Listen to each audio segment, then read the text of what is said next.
अस्सलाम वालेकुम। मैं वकार सरवर।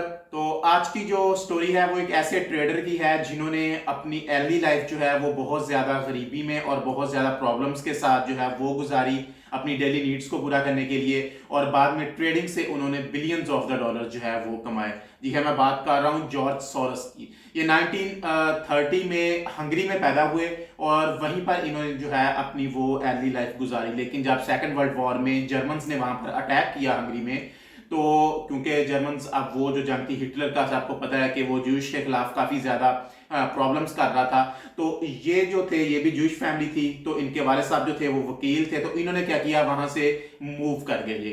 तो ये 1947 में ये जो है इंग्लैंड चले गए और वहां पर जाके इन्होंने अपनी जो बाकी जिंदगी है वो गुजारना शुरू की। तो वहां पर इन्होंने अपने एक इंटरव्यू में बताया कि ये एक कुली का काम जो है रेलवे स्टेशन के ऊपर वो भी करते थे, और एक वेटर की जॉब भी जो है वो इन्होंने की। अब इस तरह का इन्होंने अपनी डेली नीड्स को पूरा करने के लिए इस लेवल की जॉब जो है वो भी की। फिर इन्होंने अपना जो है एक मर्चेंट बैंक था इंग्लैंड में ही, वहां पर एज ए क्लर्क जो है वो इन्होंने अपना जॉब स्टार्ट कर दी, प्रॉपर एक जॉब जिसे कह सकते हैं। ठीक है, 1956 में ये न्यूयॉर्क में मूव कर गए और एक नई अपॉर्चुनिटीज देखने के लिए कि नया वहां पर जो है अमेरिका में उस टाइम क्योंकि इंडस्ट्रियलाइजेशन हो रही थी तो अपॉर्चुनिटीज ज्यादा थी। तो ये इस सोच के साथ जो है ये न्यूयॉर्क मूव कर गए 1956 में।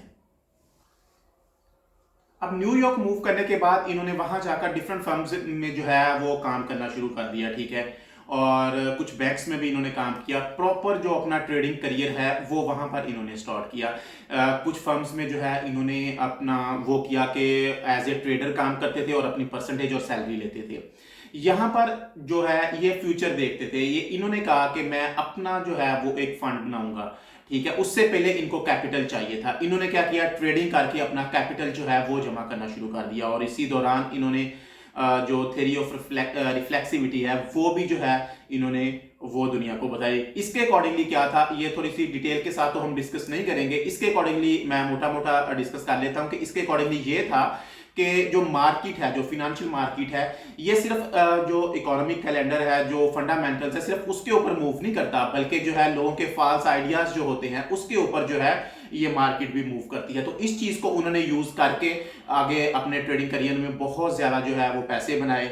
1966 में इन्होंने पहली दफा जो है वो अपना फंड बनाया। ठीक है, उसमें पैसे डाले इनके पास जो है। फिर 1969 में इन्होंने ईगल जो है डबल ईगल के नाम से एक प्रॉपर जो अपनी कॉरपोरेशन एक वो बनाई। उसमें इन्होंने 4 मिलियन जो डॉलर्स थे वो इन्वेस्ट किए।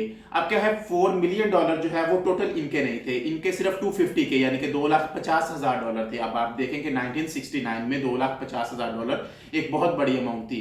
नो डाउट कि आज भी एक बहुत बड़ी अमाउंट है, लेकिन उस टाइम के अगर आप इन्फ्लेशन रेट को निकालें और आजकल के इन्फ्लेशन रेट को निकालें तो उस टाइम तो ये it was a huge amount. तो ये इन्होंने $4 मिलियन जो है उससे अपना फंड स्टार्ट किया, और वो जो 1973 तक सिर्फ 4 सालों में 4 मिलियन का $12 मिलियन तक जो है उसकी नेटवर्क पहुंच गई उस फंड की। और यही जो फंड है वो 1982 तक $400 मिलियन तक चला गया। तो इसी दौरान इन्होंने 22% लूज भी किया, फिर आगे $200 मिलियन एक दिन में जो है वो लॉस भी किया, क्योंकि लॉस एक ट्रेडर जो है वो जानता है कि लॉस जो है वो ट्रेडिंग में मस्ट है। कोई भी ऐसा ट्रेडर नहीं है जिसने कभी लॉस ना किया हो। तो खैर टाइम गुजरता गया, टाइम गुजरता गया। फिर क्या आता है कि दिन आता है 16 सितंबर 1992 का। उस दिन क्या हुआ था, उस दिन जॉर्ज सोरोस ने अपनी उस टाइम की जिंदगी की हाईएस्ट ट्रेड लगाई थी। अब यहां पर क्या था कि जो पाउंड स्टर्लिंग था, इन्फ्लेशन रेट को उन्होंने उनको इन्फ्लेशन रेट को कंट्रोल रखने के लिए उन्होंने क्या किया था, पाउंड स्टर्लिंग को आर्टिफिशियली तौर पर जो है वो एक पोजीशन के ऊपर मेंटेन रखा हुआ था। तो इनके एक जॉर्ज सोरोस के एक कोलीग थे, उनका नाम था स्टेनले ड्रैकन मिलर। उन्होंने ये चीज देख ली कि पाउंड जो है वो पाउंड स्टर्लिंग जो कि ब्रिटिश का है वो किसी भी टाइम क्रैश कर सकता है। उन्होंने ये चीज देखी, जॉर्ज सोरोस ने ये चीज नहीं देखी। लेकिन जॉर्ज सोरोस जो थे ये क्या थे, क्योंकि ये लीडर थे, इन्होंने उनको पुश किया कि आप इसके ऊपर हैवी शॉट जाओ। हैवी पोजीशन अपनी जो है वो मेंटेन करो इसके ऊपर, और हम पाउंड स्टर्लिंग को शॉर्ट करने जा रहे हैं। तो ड्रेकन मिलर जो थे उन्होंने यही काम किया, उनको बैकअप था पीछे से उनके लीडर का, तो उन्होंने अपनी पोजीशन शॉर्ट सेलिंग की जो पोजीशन है वो ओपन कर दी।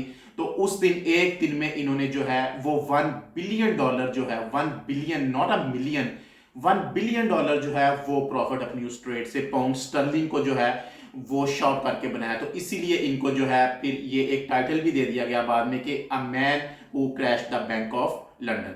तो इसलिए जो है जब उनसे बाद में पूछा गया तो जो जॉर्ज सोरोस थे उन्होंने ये कहा कि उस दिन हम लोगों ने $10 बिलियन जो थे वो बेट के ऊपर लगाया हुआ था, कि हमारे $10 बिलियन जो थे वो हमने पाउंड स्टर्लिंग को शॉर्ट करने के लिए यूज किए, जिसके अगेंस्ट उन्होंने $1 बिलियन जो है वो प्रॉफिट बनाया। ठीक है, तो इसी तरह उस ट्रेड के बाद इनको जो है वो काफी फेम मिली। अभी तक भी जो है ये ट्रेडिंग फर्म जो है वो चलाते हैं, जो इनका फंड है वो काफी दफा ये रिटायर भी हुए और फिर दोबारा इन्होंने ज्वाइनिंग की। फिर इन्होंने एक दफा कहा कि मैंने उस पैसे को क्या करना है, कि अगर मेरी हेल्थ जो है वो ही नहीं ठीक रहेगी, तो इन्होंने फिर रिटायरमेंट ले ली थी, फिर दोबारा आ गए थे। ठीक है, तो अभी काफी इनकी कंट्रोवर्सीज जो है वो भी चलती हैं। पिछले साल आई थिंक इन्होंने जो है इंडिया के अगेंस्ट भी एक जो है वो बयान दिया था, काफी ज्यादा जो इंडिया में इनको जो है ना वो नेगेटिव एस्पेक्ट से पर्सपेक्टिव से देखा गया है इनको। तो कंट्रोवर्सीज और पॉलिटिकल कैरियर जो है वो तो हमने इनका नहीं देखना, क्योंकि हमने बेसिकली हम ट्रेडर हैं, तो इनके ट्रेडिंग करियर को हमने देखना था। तो ट्रेडिंग करियर एक रेलवे स्टेशन पोर्टर से लेके एक वेटर से लेके बिलियंस ऑफ डॉलर जो हैं वो इन्होंने बनाए ट्रेडिंग से, ट्रेडिंग करियर से। तो ये एक मोटिवेशन है नए ट्रेडर्स के लिए, इवन हर किसी ट्रेडर के लिए। तो बाकी कंट्रोवर्सी जो इनके साथ जुड़ी हैं वो हर बंदे का उसके बारे में जो है वो अपना पॉइंट ऑफ व्यू है, मेरा अपना है, आप लोगों का अपना है।